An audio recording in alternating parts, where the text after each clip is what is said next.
Hey everyone, Samantha Hildebrandt here with Type 1 Tribe. Thank you so much for tuning in today. I want to talk about how simple food swaps can improve your blood sugar, your A1C over time, and help you stay in range more often. So here we go.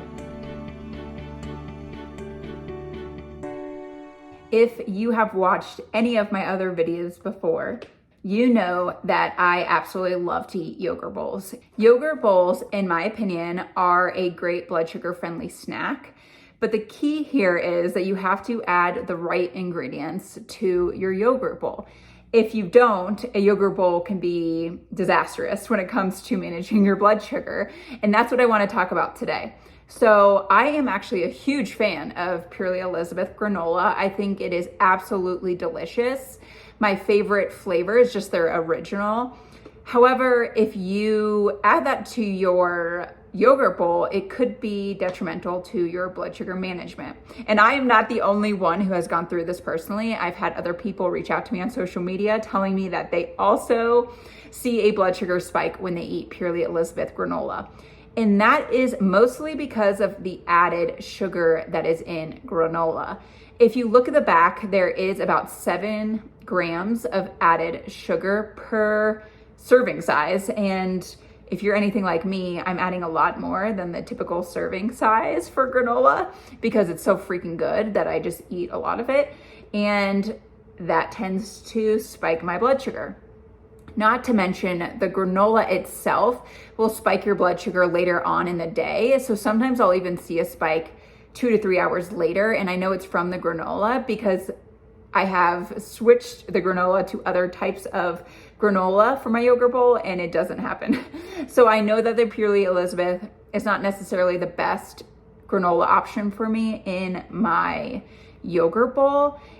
Now, this is not to say that you can't have Purely Elizabeth every once in a while. You absolutely can.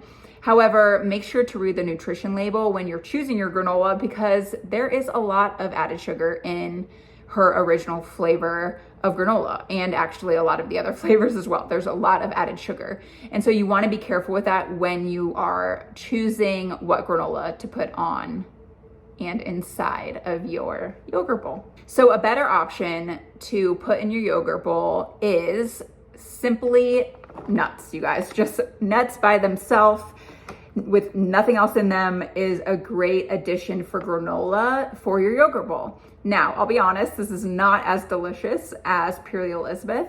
However, if you want to not see that blood sugar spike and not have to worry about managing your blood sugar throughout the day because of that spike, this is the better option for sure. And I actually love this brand. It's called It's Just, as in like it's just nuts. That's it. There's nothing else in it. And even if you look at the ingredients, it says it contains raw walnuts. And that's it. So there's no oil, there's no junk. It's literally just walnuts. And so I absolutely love this brand. I just buy it off of Amazon, honestly. I can put the link below just so you can find it. But they have other types too. They have like, they have walnuts, they have almonds, they have pecans, they have a lot of different options. So you can buy a bunch and even make your own granola if you wanted to. But what I've actually been doing lately is just putting this on my yogurt. So I just sprinkle it and then I'll add a little bit of cinnamon to help with the flavor because once again, these are raw. There's no added sugar in this. So it's not as good as Purely Elizabeth or even other granolas out there. But this is definitely the better blood sugar friendly option. So I highly recommend trying this out. I, in the past, also have made my own granola. So I will mix a bunch of these nuts together. I'll add vanilla extract. I'll add cinnamon.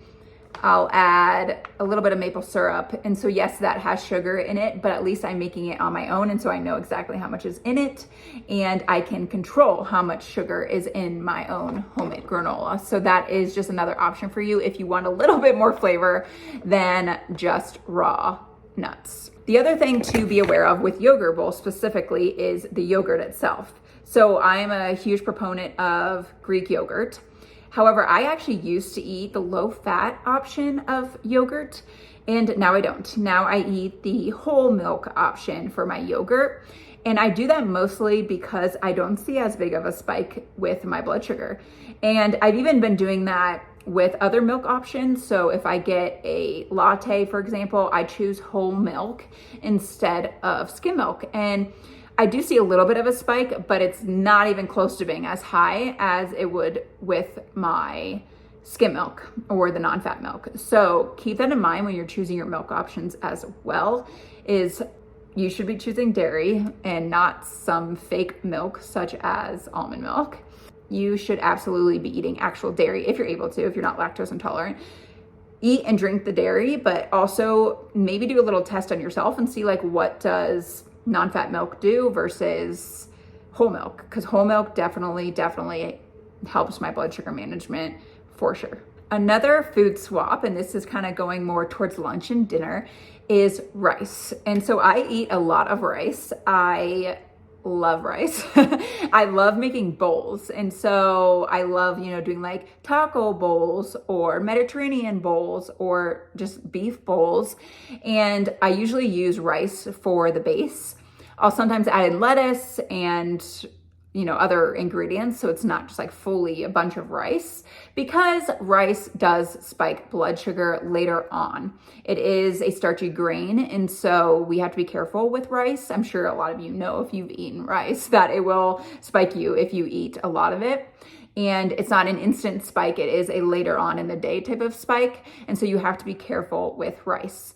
However, I really, really like this brand. It's called Kaizen, and it is a great alternative to rice. And so sometimes I'll just strictly eat the Kaizen, or I will mix it with actual rice, which is a really good way to, fill up your bowl without like adding a ton of actual rice. So there's 20 grams of protein in this and 6 grams net carb, which is the 15 grams of fiber as well. So this is a really good option to include in your diet if you're trying to manage your blood sugar, because this will definitely not spike you as much. It includes all of the necessary ingredients that we need to help lessen that spike and manage our blood sugars. And I love this because I can eat a lot of it and nothing really happens to my blood sugar, if I'm being honest. And by the way, this is not an ad. I just actually love both of these brands, which is why I'm sharing them with you. And I really do believe that they're both really great brands to add into your diet if you are a diabetic of any sort, because life is just easier if we don't have blood sugar spikes. It really is. And so whatever we can do to stay healthy, but then also manage our blood sugar and not have it spike to 250 is, these are the decisions we need to be making to try to stay under 180 at all times if we can.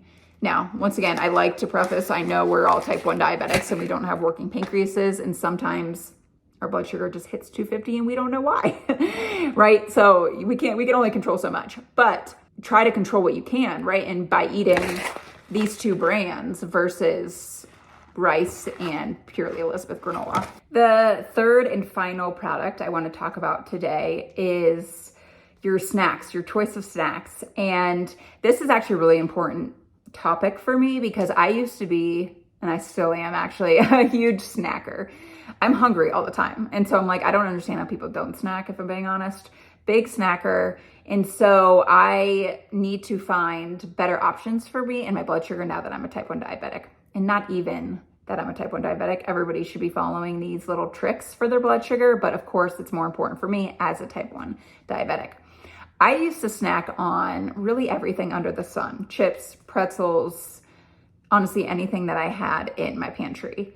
Now I try to make better options for my health and my blood sugar. And so what I eat a lot for my snacks are beef sticks.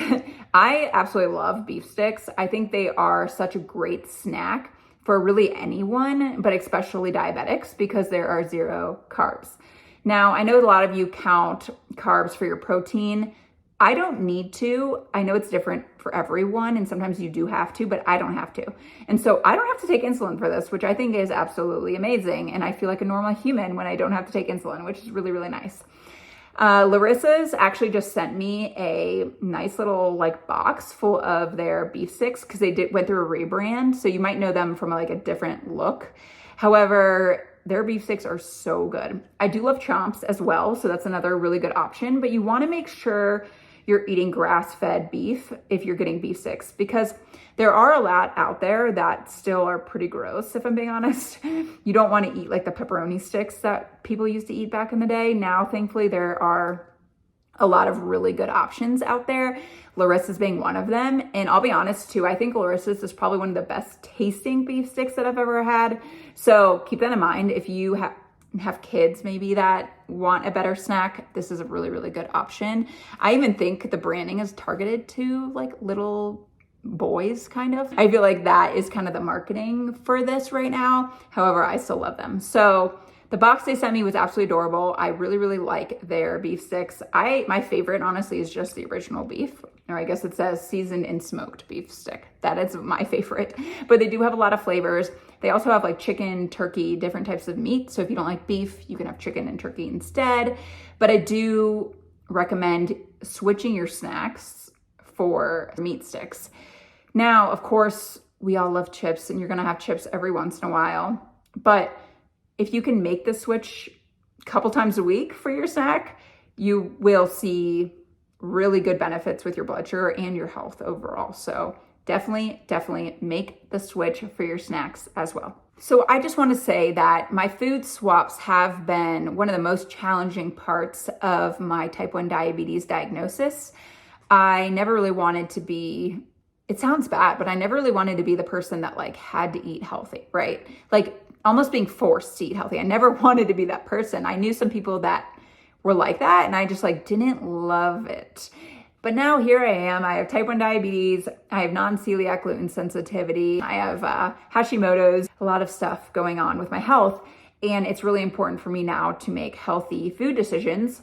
Not to mention, I now read nutritional labels and have found that there are nasty ingredients in a lot of our foods out there and a lot of the snacks that I used to eat. And so I am a little bit grateful for my type 1 diabetes diagnosis because it made me start reading food labels and it made me make healthier decisions when it comes to my food choices. So there are benefits to type 1 diabetes for sure. And I encourage you to also make these swaps. Like I said, one for your blood sugar, because when we have a good blood sugar day, it makes the entire day, right? Like if we get a terrible spike, it ruins our day. You all should know this. And so if we can make those food swaps, it will really, really help our blood sugar management, our time in range, our A1C over time. It will keep our health in a good place because guess what? Your pancreas is not the only thing that matters. It is your entire health. It's your brain, it's your heart, it's your organs, like absolutely everything matters, not just your pancreas. So I think we need to start thinking like that. But whatever can also benefit our blood sugar, of course, it's like a double win. It's a double win right there. Killing two birds with one stone type of vibe. And so I highly recommend you all try to find better swaps for your food options. So I really appreciate you tuning in to this video and I will see you all next week. Bye. Hey, so while we are on the topic of lowering your A1C and staying in range more often, check out the ebook I created below. The link is here. This ebook will help you do those things. It will help you stay in range more often. It will help you feel better. It will help you lower your A1C. I mean, it includes so much information that if you are a new diabetic or if you are a diabetic that's A1C is higher than you'd like, I highly recommend checking out this ebook. It is a great resource for you if you are looking to lower your A1C. So go check it out. Thanks so much.